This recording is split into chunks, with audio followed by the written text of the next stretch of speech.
Fala amigos, estamos começando mais um episódio do EBcast, o podcast da pecuária brasileira, e hoje trazendo uma convidada muito especial, inclusive com um anúncio muito especial também, doutora Roberta Gestal, da Melhora Mais, que vai nos ajudar, vai ajudar você, amigo que nos assiste, e também a nossa equipe comercial, toda a equipe da Estância Bahia, a entender um pouco mais sobre melhoramento genético, sobre seleção, tanto do gado de genética para produção, quanto também do gado de corte. Nós vamos falar um pouquinho mais de como funciona essa avaliação para gado de corte. Doutora Roberta, muito obrigado por ter aceito o nosso convite, ter vindo conversar conosco. Vamos falar um pouquinho dessa parceria para a gente começar o nosso episódio de hoje. Falar dessa união entre a Melhora Mais e a Estância Bahia. Seja muito bem-vinda mais uma vez, viu? Muito obrigada pelo convite, por estar aqui e pela parceria, né? Sempre a Estância Bahia foi uma referência em termos de comercialização, de genética, mas também dos usuários da genética.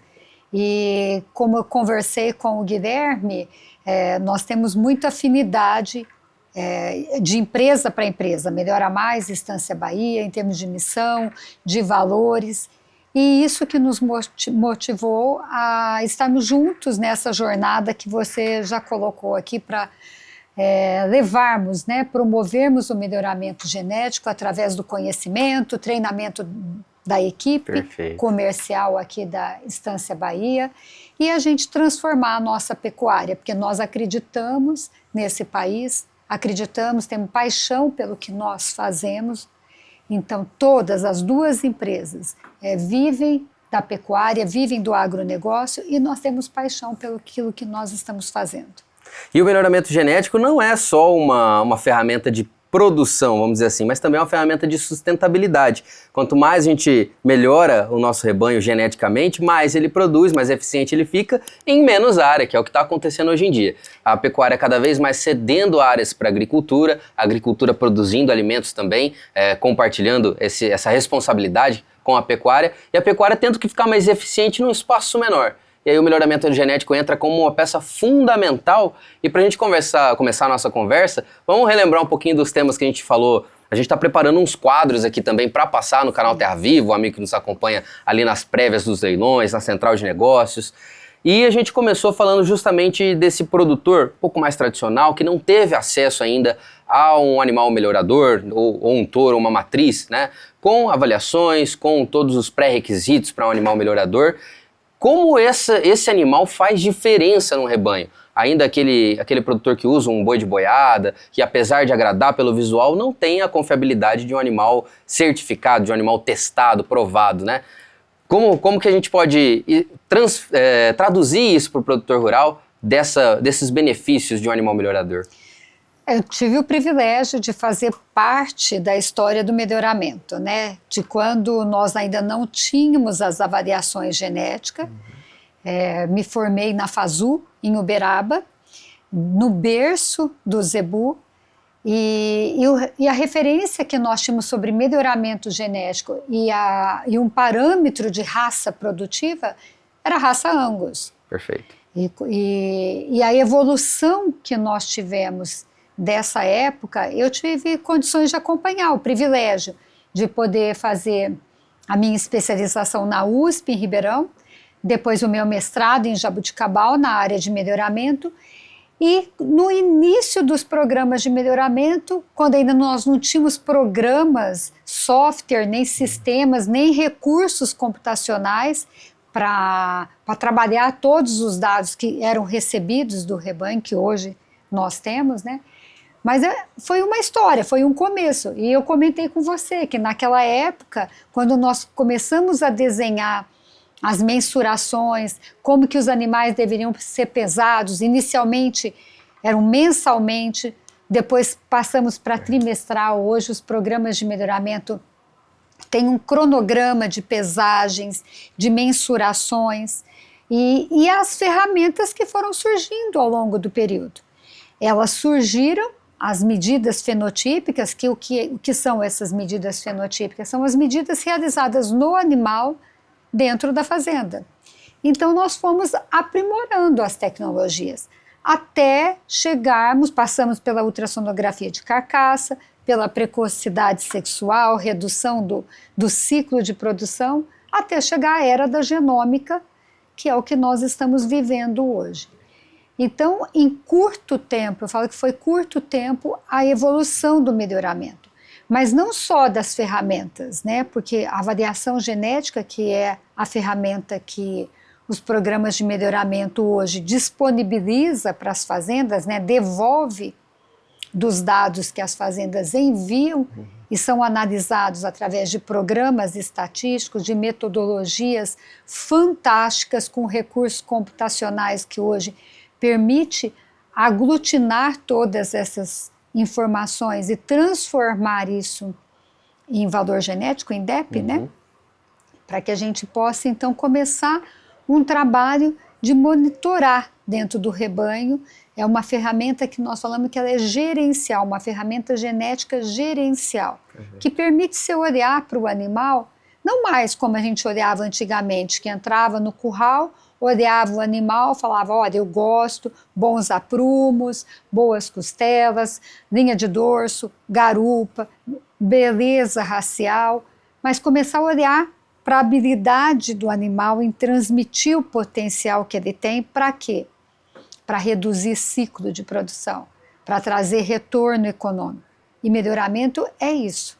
Melhoramento genético é você mudar índices de produtividade. Perfeito. E gerar lucratividade. Então nós saímos do achômetro, né? Então, onde você achava que um animal era superior que o outro. E passamos a ter ferramentas mais precisas. Não que a avaliação morfológica, visual, né, as características raciais deixaram de ser importantes. Não, nós fomos somando, né, somando as ferramentas para melhorar sempre a raça, as raças, mas também caminhar junto com a produtividade. É a única forma que a pecuária teve para acompanhar a agricultura, para acompanhar as outras espécies, como a avicultura, como a suinicultura. Verdade. Foi de incrementar os índices, você produzir mais por hectare. E aí entra na sua abertura de falar de uma pecuária sustentável, né, de promovermos um ambiente sustentável. Porque nós passamos, então, a dar espaço para outras atividades, como a própria agricultura, né? Hoje a integração, ela é fundamental. Eu ando muito por esse país e eu fui vendo as mudanças que nós tivemos regionais. A gente até falou um pouco disso, né, nesse caminho aqui, Mato Grosso do Sul, Mato Grosso, as grandes mudanças que ocorreram. Não só as mudanças em máquinas, né, mas na própria condição das pessoas, porque a gente vê mudanças nas cidades. É verdade. Né, a geração de emprego, desenvolvimento. Então, o melhoramento genético, ele não tem volta.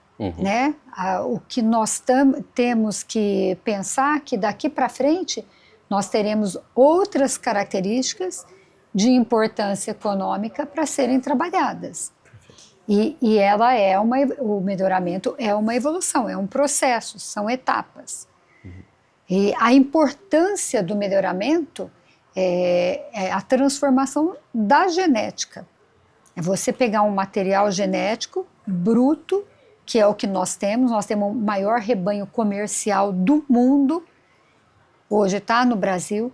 O Brasil, ele é um fornecedor de alimento, então quer dizer que ele pode transformar vidas através do alimento que nós produzimos, e não só com a quantidade de volume. O que hoje nós queremos é transformar essa quantidade em qualidade. É colocar um alimento melhor na mesa do consumidor. Muito bem colocado. Inclusive, falando desse caminho que a senhora percorreu, foi até Nova Mutum, né? E Nova Mutum aí é o portal de um novo mercado que o Mato Grosso, principalmente, mas aí o Brasil se coloca, que é o mercado de energia, né? Nós temos, nos últimos anos, o avanço do etanol de milho, que é propiciado por essa expansão da agricultura, que gera energia, participa de um novo mercado, contribui também com o avanço do agronegócio, com sustentabilidade, através da agricultura, e que retorna para a pecuária na forma de DDG, que é um excelente coproduto utilizado na nutrição animal. Então, realmente é um ciclo virtuoso do agronegócio e graças à eficiência, a gente trabalhar cada vez mais atrás de eficiência. Falando também dessa questão visual, nós vamos conversar um pouco mais para o final Sim. da nossa participação, o quão importante é isso, principalmente até para ajudar nesse avanço do melhoramento genético. Mas aí pensando, doutora Roberta, agora a gente já fez uma introdução, explicou essa questão dos benefícios, e agora indo para um próximo ponto, aquele produtor que já entendeu o que é o melhoramento genético, como ele pode colher os frutos de utilizar uma semente melhoradora no rebanho dele, como que ele escolhe? Porque temos que pensar que ele não foi habituado a utilizar essas grandes variáveis. E hoje a gente tem uma enxurrada de dados que nós precisamos ter aí um discernimento. É claro que sempre contando com um especialista fica mais fácil, mais assertivo, mas como ele pode ter uma noção do que ele está buscando, de olhar para dentro do rebanho dele, identificar dentro do rebanho dele o que ele pode melhorar através de um animal, um reprodutor provado, uma matriz provada? Com certeza nós temos um material genético abundante e qualificado. Eu não tenho mais dúvida hoje. Eu me orgulho de ver tantos touros nas centrais de inseminação. Isso é verdade. Tantos rebanhos que trabalham com genética e conseguiram, ao longo desses anos, fixar genes para características que são de relevância econômica, como a precocidade sexual, que era um mito no passado. Na época que eu comecei a trabalhar com melhoramento, falar que uma fêmea zebuína, mais especificamente Nelore, teria seu primeiro parto aos 24 meses, eu era chamada de doida. Uhum. E nós sabemos que é fato isso. É possível, não só dentro de raça pura, mas óbvio com cruzamento também e nos rebanhos comerciais. Nós temos trabalhos lindíssimos que não registram, né, que não é de gado PO e que tem índices de fêmea super precoce dentro do rebanho fantástico. Porém, esse material genético, muitas vezes ele está disponível, sejam nas centrais de inseminação, como oriundo desses rebanhos que trabalham com genética, mas nem sempre sabemos utilizar, né? Já temos esse material que já é importante, né, do touro melhorador, da fêmea melhoradora, mas será que ele serve para o meu rebanho? Certo. E é aí essa interpretação que nós precisamos ter, essa leitura do que aquela variação genética que o animal leva consigo, né, que é a bula do remédio, pode ser utilizado dentro do meu rebanho. Então, a primeira coisa que nós precisamos saber é onde que nós estamos dentro de um rebanho. Como é que está meu rebanho? Mas como que eu faço isso? Como é que eu sei? Nós precisamos de algumas informações básicas, como que é a taxa de nascimento, taxa de desmama, o peso a desmama dos animais. Eu tenho interesse em vender toda a minha bezerrada na desmama ou eu pretendo reter as fêmeas para fazer a reposição? Eu faço o ciclo completo, cria, recria, engorda. Qual que é, se eu vendo bezerro, quem que é meu comprador de bezerro? Uhum. O que meu comprador de bezerro está querendo? Ele faz uma recria intensiva e também faz uma engorda em sistema intensivo, ou ele usa o que nós temos de riqueza aqui, que é um clima tropical, usa mais pastagem, ou une esses dois sistemas de produção. Então, primeiro eu preciso entender aonde que eu estou, e o que eu preciso trabalhar no meu rebanho. E se a pessoa também não consegue identificar, nós vamos ter a oportunidade de conversar, e é por isso que nós estamos aqui, para ir capacitando cada vez mais as equipes, né? As equipes que vão para o campo, no caso aqui a equipe da Estância Bahia, para estar ajudando a pessoa a poder escolher o touro, o material genético que ele vai utilizar. E aí você identificando quais são as fortalezas do seu rebanho, mas também quais são as fraquezas, você pode olhar para a variação genética do animal e falar, olha, esse é o indivíduo que eu preciso. Porque hoje a variação genética que acompanha o animal, seja as características de peso, que são as características de crescimento, de composição de peso, que são as características de carcaça, relacionada à eficiência reprodutiva, precocidade sexual, habilidade de permanência na fêmea dentro do rebanho, o perímetro escrotal, que está relacionado também com a precocidade sexual. Quais são essas características? Eu preciso melhorar, eu preciso reduzir a idade ao primeiro parto das minhas fêmeas. Eu tenho um conjunto de touros que atendem. Aí eu preciso melhorar a habilidade materna, a capacidade das fêmeas criar bem o bezerro. Eu tenho touro que vem atender. Então, a partir daí, você faz uma compra direcionada para a necessidade do rebanho. E não mais uma compra aleatória. Porque, olha, o touro é bom? Sim. Se o mercado está te oferecendo via central de inseminação ou dentro de um leilão, com certeza esse animal ele tem alguma característica melhoradora, mas ele atende às necessidades do meu rebanho? É isso que nós precisamos identificar. E é por isso que nós estamos desenvolvendo essa parceria aqui também. E nós estamos muito gratos e, inclusive, os amigos vão poder acompanhar em breve o conteúdo que vem saindo e vamos ter o acompanhamento periódico aqui da Melhora Mais, junto com a doutora Roberta, junto com os técnicos também, que vão poder nos auxiliar justamente nesses assuntos, inclusive responder as perguntas do pessoal, né, dos nossos clientes, ou quem nos acompanha pelas redes sociais, podem ir deixando as perguntas nos comentários, que a gente vai trazendo, é até legal para fomentar e tirar as dúvidas de quem realmente está interessado no assunto. A senhora citou no começo a questão do Angus, né?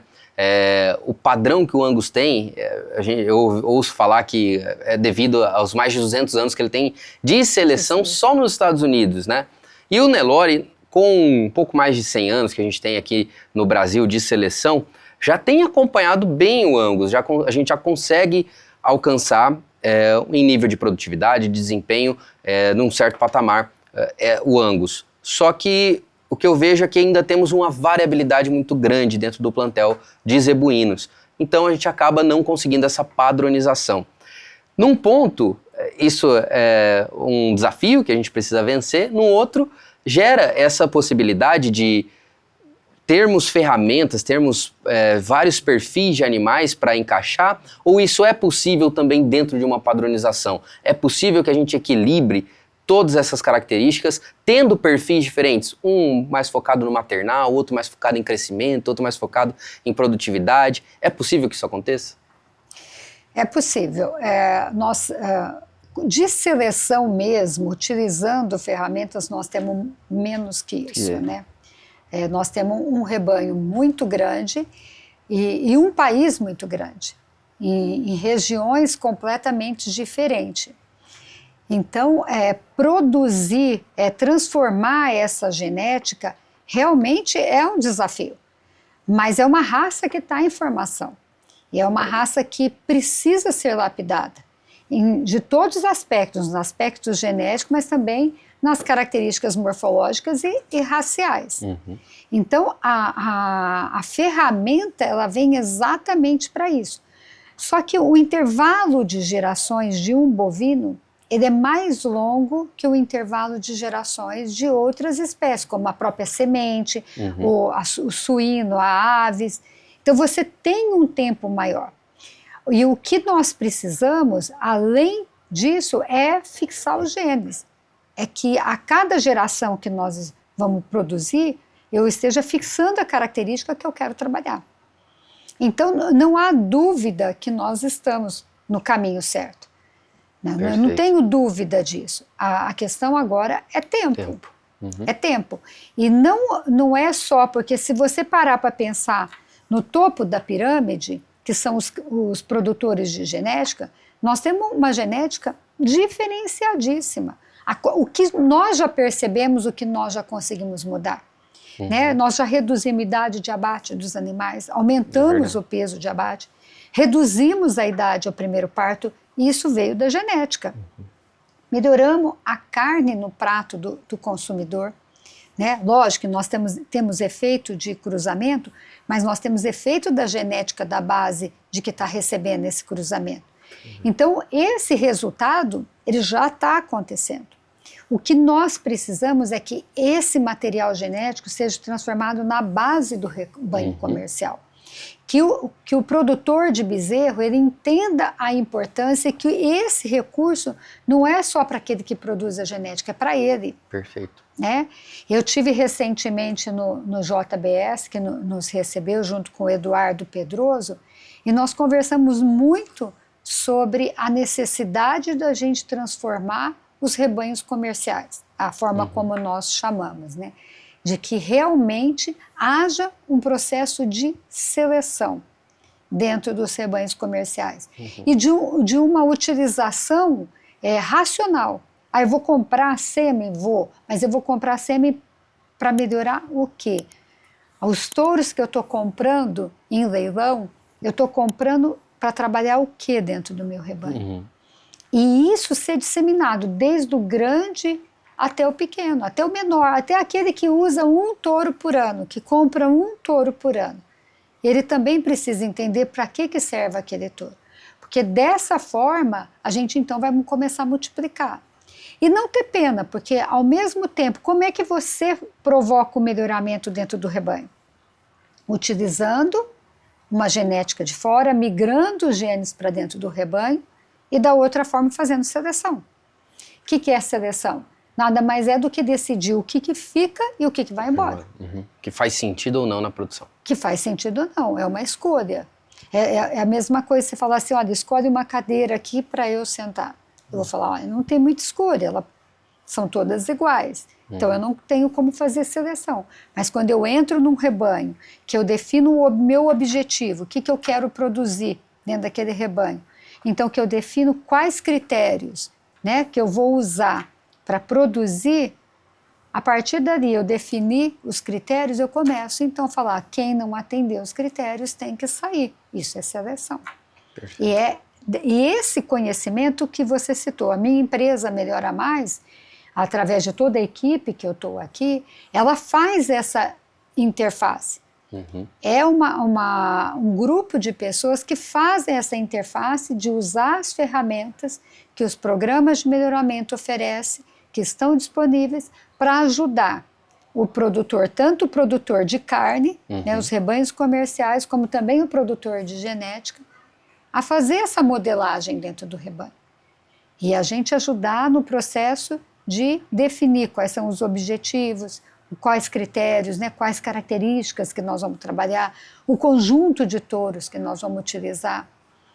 E essa é a nossa missão, é ajudar a transformar a pecuária nacional, junto com vocês, claro, junto com a Estância Bahia. Nós temos uma frase aqui que acho que vai de encontro com essa ideia que a senhora está comentando. A gente costuma falar, é claro, guardando as devidas proporções, né, que o touro perfeito, a gente usa muito na comercialização de reprodutores, antes dele ser um touro perfeito, ele tem que ser um boi de corte perfeito. Ele tem que ter as características de carne para que ele se torne, aí sim, agregue com as características reprodutivas para ele ser um touro perfeito.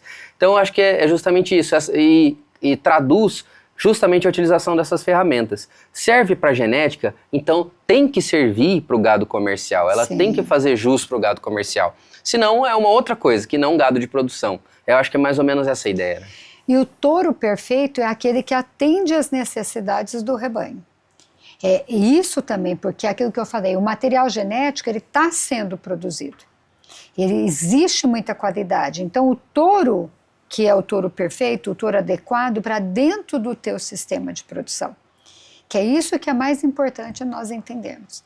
Né? Porque ele precisa atender às necessidades, porque dependendo do patamar que está o rebanho, o touro que vai ser melhorador no meu rebanho, ele não vai ser melhorador no seu. Perfeito. Então, por isso que nós temos que analisar cada rebanho, né? Cada produção, para ver quais o conjunto de animais que vai ser melhorador no seu, ou que vai ser melhorador no meu, ou de quem for utilizar aquela genética. Então, esse conhecimento, né, de cada rebanho é necessário, para que a gente possa, então, fazer a recomendação certa.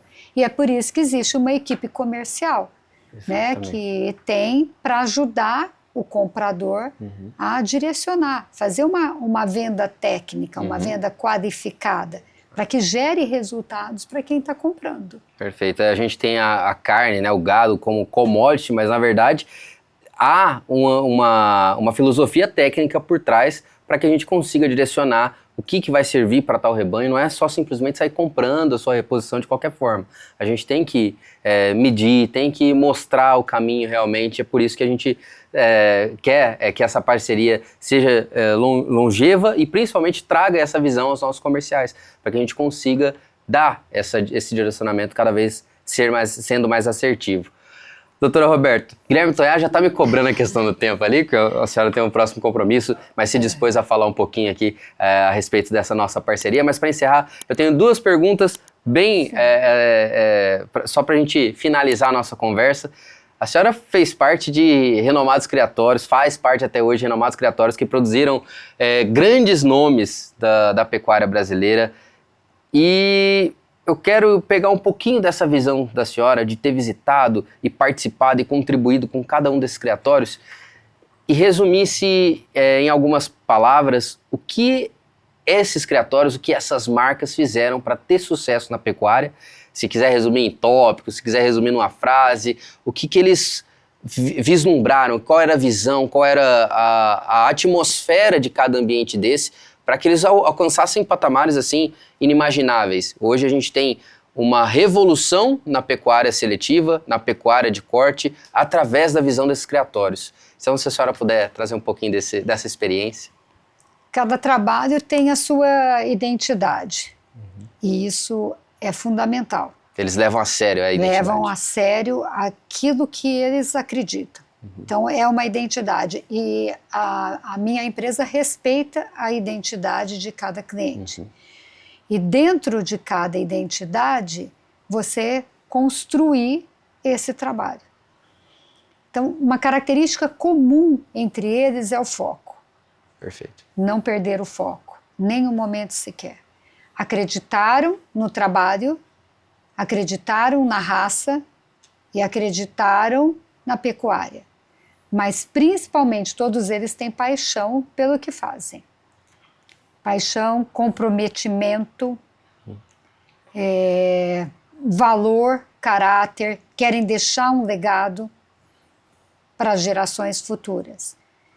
E isso é o que tem feito a grande diferença. Esse é o que eu vejo em comum com todos eles. Porque você produzir o que esse país produz, né, sem a pessoa ter paixão pelo que faz, determinação. Nós sabemos que não tem hora para acordar, não tem hora para dormir, não tem dia para trabalhar, né? Renunciamos. Eu sou uma mulher e eu tenho família, e tenho filhos, e muitas vezes nós deixamos tudo isso para servir algo, né, que é aquilo que nós acreditamos. Servir um ao outro, né, ajudar um ao outro, mas com um objetivo maior, que é produzir alimento, que é aquilo que nós acreditamos, que é esse país. Né? Eu tenho orgulho de fazer parte do agronegócio, tenho orgulho de ser brasileira e falo isso para todo mundo, porque eu sei a importância que nós temos dentro do contexto mundial. Não é algo tão pequeno, né? Não é algo só para mim, não é algo egoísta. É um objetivo muito maior. E esse é o grande diferencial que eu vejo dos principais clientes que a Melhora Mais tem, e que também são clientes aqui da Estância Bahia. Né? Inclusive, em breve a gente vai fazer outro bate-papo, outra conversa, em outra localidade, mas nós vamos deixar para revelar um pouquinho mais para frente. Sim. E a última pergunta seria, vai de encontro exatamente com o que a senhora falou. A gente tem o nosso tema atual, né, o nosso slogan atual é inovando a pecuária e inspirando gerações. E isso se faz através do legado. O que a Roberta Gestal, pessoa, quer deixar de legado para a pecuária, para a família, para o mundo? Isso é muito forte, né? Mas é o que que eu fiz a todo tempo. Desde que eu me propus a ser uma profissional, eu sempre encarei minha profissão de forma muito séria. E por onde eu passei, eu tratei cada trabalho de forma única, com o desejo de servir esse rebanho, mas para construir algo maior. Eu sei que não é um trabalho rápido, não é imediatista, então a cada geração que a gente produz, você já sonha com aquilo que você vai produzir no próximo ano e no próximo ano. Então não tem fim. E isso me inspira. É algo inspirador para mim. Trabalhar com genética animal é inspirador, porque não tem fim. Né? Não sabemos aonde que nós vamos parar. Né? Não é algo que você limpa aqui hoje e amanhã está sujo. Não, é contínuo. Né? E lidar com pessoas. Você encontra com pessoas com funcionários de fazenda, pessoas que às vezes não tiveram oportunidade, mas essas pessoas têm uma riqueza muito grande de contribuir. Então eu também contribuí na formação de outras pessoas, levar conhecimento, gerar conhecimento, e isso também me inspira. Tá no meio de pessoas, conhecendo lugares, vendo a transformação ocorrer dentro dos rebanhos. Cada fazenda que eu chego, que fala assim, teus filhos estão ali, nasceu a bezerrada, teus filhos estão ali, houve essa mudança, a gente vê o sucesso do meu cliente, né, reduzindo a idade do primeiro parto, colocando touros em centrais, isso é fantástico. É o melhor fruto e o melhor retorno que eu posso ter do meu trabalho é esse. Ele é muito maior do que qualquer retorno financeiro que eu tive até hoje. Porque realmente você vê algo sendo realizado, né? Tá ali. Eu não preciso falar. Está sendo visto a mudança, o resultado dentro de cada rebanho. E como a pecuária, a gente já falou disso aqui, como a pecuária mexe com paixão, é basicamente ajudar outras pessoas, ajudar um criatório, ajudar uma família a atingir o objetivo dentro dessa paixão. Então é bem sentimental mesmo. É bem sentimental. E por isso que nos leilões, muitas vezes as pessoas me veem pulando, saltando, batendo palma, porque realmente você ver o reconhecimento, né? E ver uma família como recebemos aqui hoje, a família Flock, né? Sim. Você vê a mudança que aconteceu dentro daquela família, dentro daquele rebanho, e o que eles estão colhendo hoje. Eu colho junto, né? Porque é gratificante para mim ver esse resultado. Muito bacana, doutora Roberta. Então eu vou liberar a senhora, mas agradecer mais uma vez pela oportunidade de poder saborear um pouquinho mais dessa experiência, de conseguir passar para quem nos acompanha um pouquinho mais desse conhecimento. E para nós, mais uma vez, uma satisfação imensa ter a Melhora Mais, ter a senhora conosco, compartilhando um pouco desses anos de vivência, dessa experiência com os maiores nomes da pecuária brasileira, aqui no EBcast, também nas nossas reuniões semanais e, é claro, na televisão para todo o Brasil. Muito obrigado mais uma vez, viu? Eu que agradeço primeiro a Deus por ter permitido eu chegar até onde eu cheguei, a todas as pessoas que contribuíram, né, que me ensinaram, aos meus clientes, aos proprietários de fazenda, que me deram oportunidade para eu poder usar meu conhecimento, ajudá-los a transformar o rebanho. E agora a toda a minha equipe Melhora Mais, que eu estou aqui representando, que por trás da Roberta tenho toda uma equipe capacitada, Luiz Fernando, Ângela, Bruno, a Shayla, que me dão suporte para eu poder estar aqui com vocês e a vocês, né?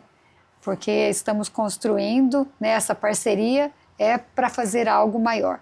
Não só para nós, mas para todos, né? Com certeza. E já fica o convite também para a equipe, toda a equipe do Melhora Mais, vir aqui passando quando tiver por Mato Grosso ou quando a gente for para próximo de cada um deles para participar com a gente também, trazer conteúdo para você, amigo que nos acompanha. Esse é mais um episódio do EBcast. Convidamos para que você siga a Estância Bahia nas redes sociais, também a Melhora Mais, a doutora Roberta. Acompanhe os nossos conteúdos. Você pode acompanhar pelo canal do YouTube aqui mesmo, ou então no Instagram da Estância Bahia e, é claro, ao longo das nossas transmissões no canal Terra Viva. Agradecendo a sua audiência e nos vemos numa próxima. Até lá, se Deus quiser.